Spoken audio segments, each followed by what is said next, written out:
era ultra mega natural a gente fazer de 12, 14, 16 horas de jejum dia.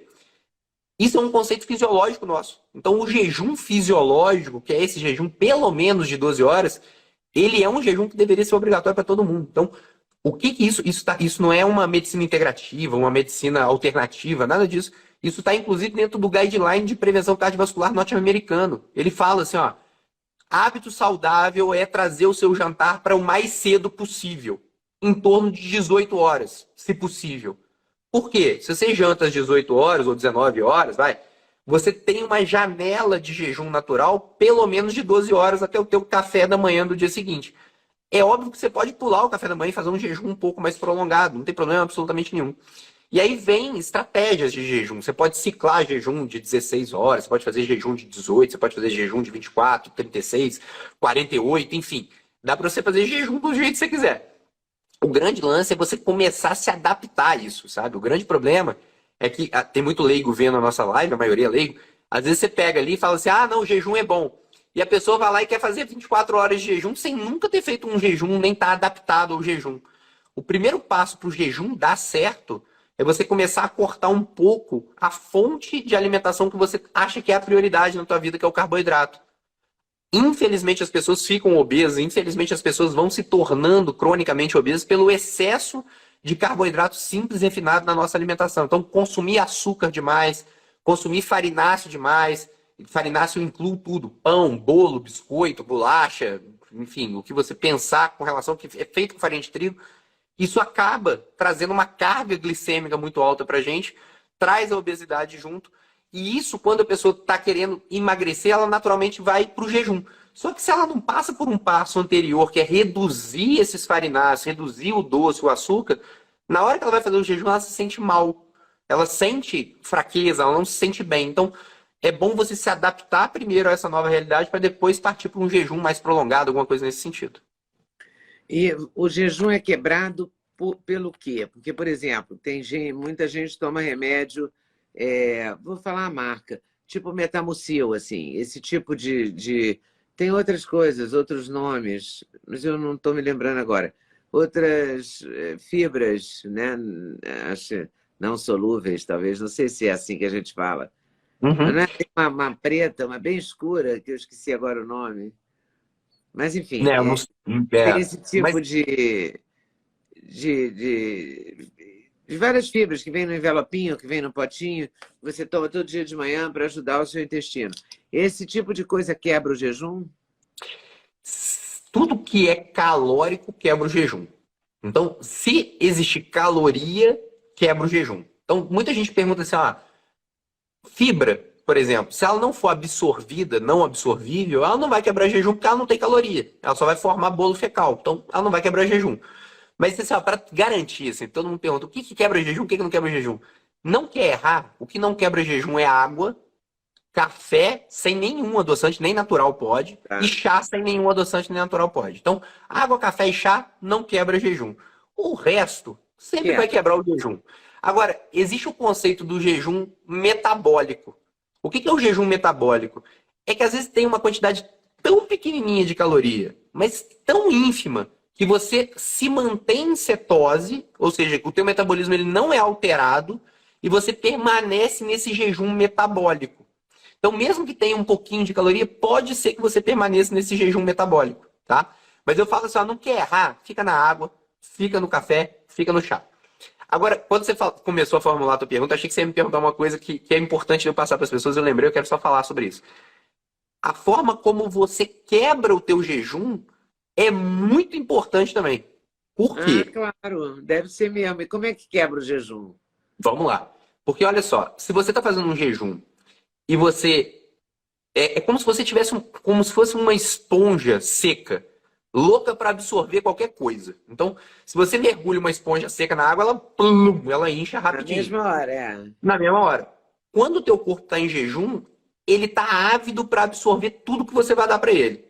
Se você está em jejum e quebra o teu jejum com uma macarronada, você vai fazer um pico glicêmico absurdo, você vai jogar a tua insulina lá para as alturas, e às vezes esse jejum não é interessante, porque existe muito paciente que faz isso, tá, Oleda? Assim, Eu atendo o paciente fala assim, ih, Túlio, então esse negócio de jejum eu passei minha vida inteira fazendo, porque eu sempre pulei o café da manhã, mas olha como é que eu tô gordo, não adiantou nada.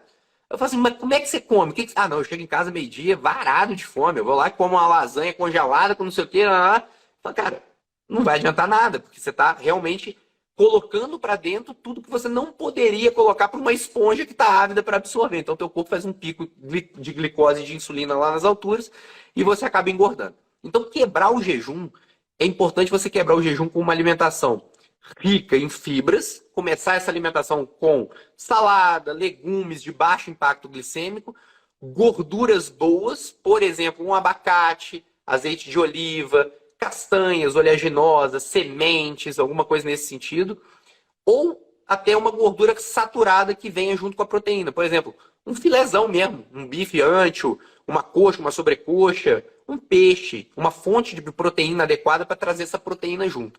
Essa é Queijo não disparada. entra, não, né? O queijo pode entrar, você pode quebrar o jejum com queijo. Pode quebrar, pode quebrar. Não, eu estou perguntando isso em causa própria. Primeiro, porque somos mineiros, eu e você. Lógico. Gostamos de queijo, Conterrâneos. naturalmente. Hein? Conterrâneos. E conterrâneos. E não podemos ver um queijo, né? Pelo menos eu não posso ver um queijo. E eu faço jejum há muito tempo e não resolve nada. E um monte de amigo meu faz jejum e emagrece. Então, eu devo estar cometendo esse erro. Né? Deve estar cometendo o erro de quebrar o jejum. Uma coisa que não é legal. Né? Pode ser que sim, pode ser que sim. E aí vem Vou toda passar a a ficar questão. atenta a isso. Mas aí, o meu filho, por exemplo, quebra o jejum dele com ovo, sempre. Ótimo, é uma ótima estratégia. O Sempre ovo é uma fonte de ovo e proteína com bacon, gordura. ovo e tal. Ele sempre faz isso, mas ele faz muito exercício, eu faço pouco exercício. Então eu resisto ao bacon, essas coisas. Eu também não gosto muito. Eu também não gosto muito de ovo, mas enfim, se for a única opção. Mas, Se eu mas puder não quebrar o jejum obrigatoriamente. com queijo, eu prefiro. Você pode quebrar o jejum com queijo, com uma salada, com uma carne, com um peixe. Você pode quebrar o jejum de várias formas. Você só não É pode porque quebrar o jejum. carne, peixe, isso aí você tem que fazer, preparar. E o queijo está pronto, né? Tá olhando? Você faz uma carne, um queijo, uma carne ali numa grelhinha em 2 minutos, pô. É rapidinho. É rapidinho. Eu já vi, eu fico babando nas carnes que você recebe lá, pô. Pega um bifão daquele maneiro ali de um lado do outro, grelha ele rapidinho, tá valendo, velho. Tá valendo. Eu Não tem sei que como. é, Não tem como. mas eu sou E outra teimosa. coisa, outra coisa que é importante, não é só como quebrar o jejum, é o que você se alimenta dentro dessa janela alimentar. Porque, por exemplo, assim, ó, o que é o conceito da janela alimentar? Se você faz 16 horas de jejum, você tem 8 horas só para se alimentar. A primeira refeição vai ser a sua refeição da quebra do jejum. Só que as outras refeições que estão dentro dessas 8 horas também são importantes. Por quê? Não adianta nada você faz um jejum, quebra de maneira correta, mas depois você vai lá e come uma macarronada no meio da tarde e uma macarronada de noite. Que aí você vai estar jogando carboidrato com carboidrato, carboidrato para dentro e acaba que não traz o benefício também. Então, isso é importante, é um conceito importante. É, quebrar o jejum é importante e diminuir, quase praticamente zerar o carboidrato também, né? Não precisa ter esse conceito de praticamente zerar o carboidrato. Não, depende do paciente, tá, Leda? Estou falando de uma forma geral, assim, mas, por exemplo, se o paciente tiver uma resistência insulínica, se o paciente for diabético, se o paciente tiver algo realmente que justifique uma retirada absurda do carboidrato, sem dúvida nenhuma pode ser algo benéfico. Mas nem todo mundo precisa viver em low carb, nem todo mundo precisa tirar o carboidrato. O carboidrato ele pode ser muito bem-vindo, por exemplo, para um paciente que quer ganhar massa muscular, que era uma coisa que a gente estava falando com relação à sarcopenia. O carboidrato ele auxilia no ganho de musculatura, né? Então, não que ele seja fundamental para o ganho de musculatura, mas ele auxilia nesse processo. Então, é uma coisa que seria legal, sim, sem dúvida nenhuma. Sem dúvida nenhuma. É, mas tudo tem carboidrato, né? Até brócolis. Sim, tudo tem carboidrato. Mas tudo tem carboidrato em proporções diferentes, com Claro, da qualidades pizza, diferentes. da lasanha. Exatamente, com qualidades diferentes e com níveis de absorções diferentes também. E suplementação? Porque na pandemia a gente descobriu a vitamina D, né? Como ela era importante, o zinco e tal. E para dores e coisas assim, fala-se muito na cúrcuma, né? O que É, você acha que é fundamental? Quer dizer, quais seriam os 5 elementos mais importantes da suplementação, por exemplo? Deixa eu falar 6. Magnésio. Deixa eu falar 6, que é o meu sexteto. Deixo, claro. Olha só. Eu chutei 5, assim. Primeira coisa. Você já falou dos 5 que você citou, os 5 estão no meu sexteto. O grande lance é o seguinte, olha só. Você falou assim, durante a pandemia a gente acreditou e a gente aprendeu sobre a suplementação. É. Nem todo mundo aprendeu, né? Porque, Ah, é? infelizmente, o que tinha de reportagem mal feita, mal intencionada, com viés eleitoral político no meio da história, só para poder falar mal, enfim. Era uma coisa absurda, surreal, o tanto de desinformação que foi trazido para a população com relação a esse tema. A suplementação ela é muito importante, sim, para reforço de imunidade. Ela é muito importante, sim, para o teu sistema imunológico sair fortalecido. Dos 2 suplementos que você citaram, ele tem total relação com o sistema imunológico, que é a vitamina D e o zinco, inclusive altas doses de vitamina D. Existem protocolos relacionando melhora de imunidade com isso. Mas, de forma geral e ampla, se a gente for parar para pensar assim, para todo mundo, eu acho que existem 6 suplementos que eu falo que é o meu sexteto fantástico, que eu acho que todo mundo deveria usar. E tem justificativa para tudo isso. Então, assim, primeira coisa, magnésio, tá? O magnésio, ele é o rei dos minerais, assim. E hoje em dia, a escassez desse mineral no nosso solo é muito grande.